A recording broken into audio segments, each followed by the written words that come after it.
Welcome to the Professional GitHub Workflow, the standard operating procedure for developers.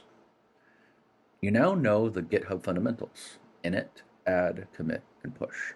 This module teaches the specific four-phase workflow used to submit professional work. It's not just the commands, it's the sequence, the naming conventions, the safety practices, and the verification steps that turn a script into a professional submission. The branching diagram on the slide represents a real Git history, the main branch in blue and a feature branch in green, merging back in. That's a professional version control, and this module gets you operating on that standard for every assignment. The macro pipeline is a four-phase architecture of every class assignment: setup, clone, work, and submit. Phase 1 is the setup. Create a repository on GitHub with the correct naming convention and a README file. Phase 2, clone. Download the repo to your local machine and establish the cloud connection automatically. Phase 3, work. The iteration engine. Edit code, stage it with git add, commit with git commit-m, push with git push. Repeat this loop every time you reach a working checkpoint. Phase 4 is submit. Verify your files and commits are visible on GitHub. Then paste the full GitHub URL into Canvas. Your code lives in three places simultaneously: your laptop, the staging area, and the cloud. Git guarantees it moving correctly between them. Phase 1 is the repository creation, and three decisions here affect every subsequent step, so let's get them right. The naming convention. Use the assignment name as the repo name. For example, if you're in a class ISM 2411 and you are in module 3 and you're using variables, it would be something named like ISM 2411-module 03-variables. Consistent naming makes your portfolio readable and makes grading straightforward. The description field. One sentence about the assignment. The visibility. Public is required. Instructors must be able to see your repository without logging in. The README checkbox. Check the add README file. This is crucial.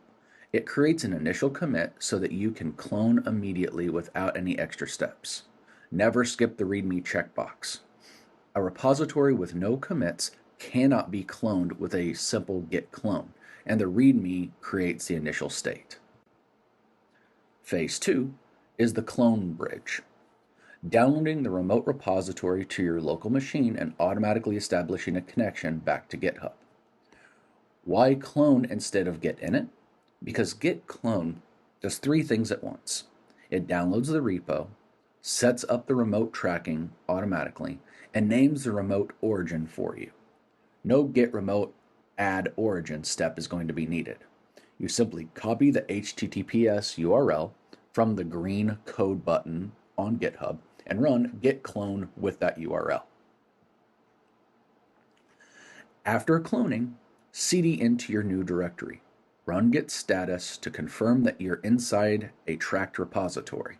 You're now on your laptop with a perfect local copy of the cloud repository, and Git already knows where to push. Phase 3 is the work cycle engine, the iteration loop you run every time you reach a working checkpoint during an assignment. The four gears on this slide represent the cycle. Edit. So write in Visual Studio Code, save with Command S or Control S. Stage using git add dot, commit, git commit-m with a message. Push, git push. Then return to edit and repeat. This is the iteration engine. Do this every time you reach a checkpoint, not just at the end. The most important habit in this phase is commit early and often.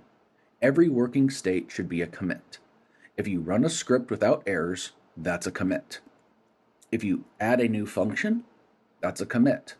Small frequent commits gives you a safety net and a readable history that demonstrates consistent professional work. A Git history tells an instructor and a future employer everything they need to know about how you work. An amateur history at the top is a single commit, final submission. That tells you nothing about the process, shows no iteration, offers no safety net, and the final submission is broken. The professional history at the bottom shows 4 commits: setup, added variables, fixed loop, final polish. Multiple commits are expected. They demonstrate that you tested, iterated, and refined, the actual process of professional development. Multiple commits are not just acceptable, they are evidence of good working habits. A single commit submission must look like last-minute work. A multiple commit submission looks like a deliberate professional practice. The .gitignore file is your security shield. It tells Git to permanently ignore specific files so they are never accidentally pushed to Git. The files marked with X on the left, .env, secrets and API keys, the venv is your virtual environment, and the PyCache are compiled bytecode metadata, should never appear in the public repository. The gitignore file lists these patterns, and Git silently includes them from every Git add operation. The warning at the bottom is absolute. Never put API keys in a file you push. Even private repos can be exposed through forks, collaborators, or accidental public visibility changes. Create your gitignore at the start of every project. The standard Python Git file template on GitHub covers all the common exclusions automatically. Phase 4 is verification and delivery. Confirming your work is visible on GitHub and submitting the correct URL to Canvas. Verification on GitHub has 3 steps. Read the code to confirm the .py file is not empty. Check the commit count. Multiple commits signal professional work habits. Verify the latest commit message reflects your final changes. If anything looks wrong, push again from your terminal. Submissions on Canvas. Paste the full URL. So, for example, https://github.com/your username /ISM2411-module03-variables. Into the website URL field, do not submit a zip file. Do not submit a screenshot. Submit the live GitHub URL. Instructors need to read your code directly from GitHub and check the commit history as part of grading. The diagnostic matrix covers the 4 most common GitHub workflow problems, each with a clear terminal cure. Commits aren't showing on GitHub. Commits remain local until pushed. Run git push. The fix is always to push. Files are empty on GitHub. You forgot to save in Visual Studio Code before staging. Save first with Command S or Control S, then git add and commit again. Git push says rejected. Your local environment is behind the remote. Someone else pushed or you made changes on GitHub directly.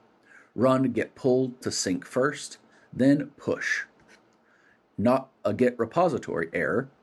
You're in the wrong directory. Run pwd to check your location, cd to correct project folder, and verify with git remote-v.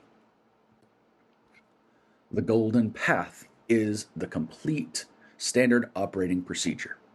7 steps from blank browser to submitted assignment. Step 1, create a new repo on GitHub named README. Step 2, git clone at the URL, downloads and configures automatically.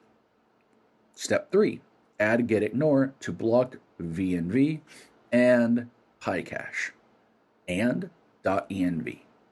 Step 4, work on files in VS Code. Save often. Step 5, the loop.